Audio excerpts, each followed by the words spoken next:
Good afternoon, ladies and gentlemen. When we talk about Trumpian policies, when we talk about Trumpian diplomacy, when we talk about Trumpian foreign policy, we necessarily talk about the policies by United States of America.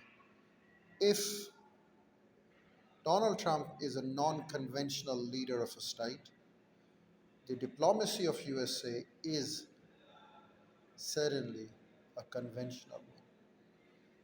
The diplomatic lines maintained by USA are certainly the conventional one.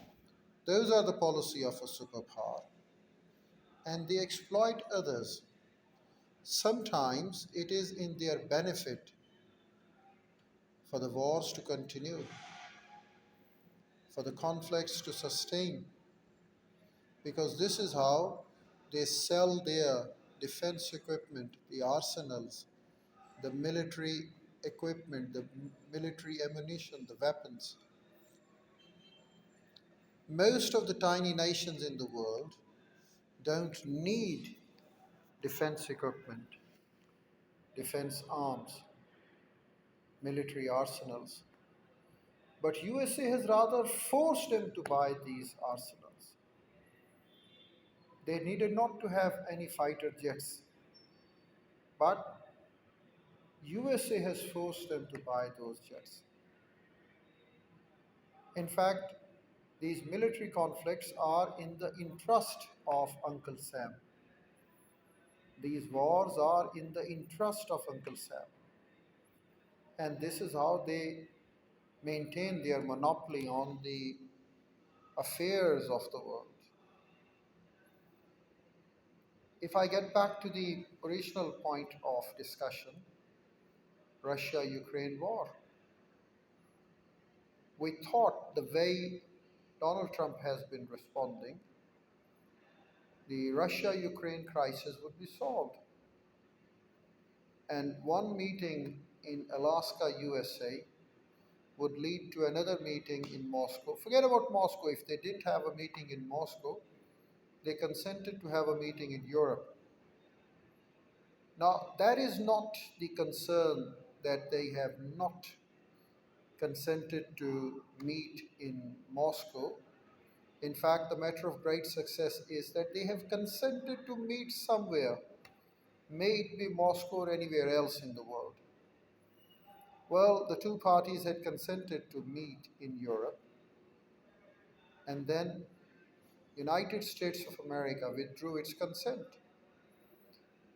It is not a postponement of the dialogue, but all of a sudden we see a U-turn in American diplomacy.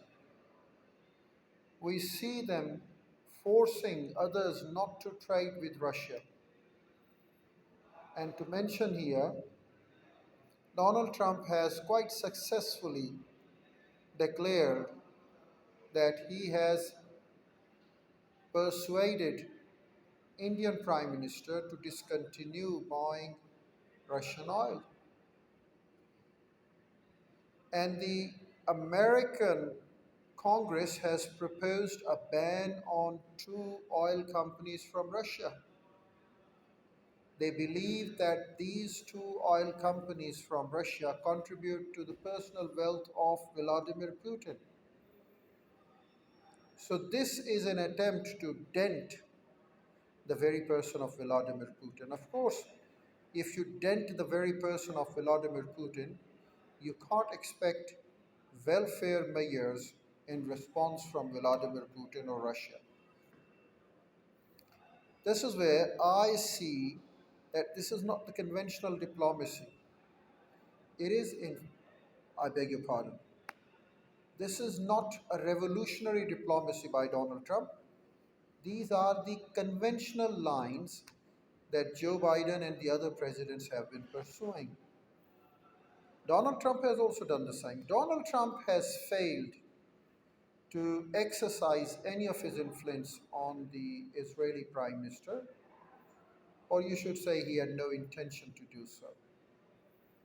And he's also failed overhearing the crisis of Russia-Ukraine war so far. Who knows what is going to happen in the years to come, or months to come, or weeks to come.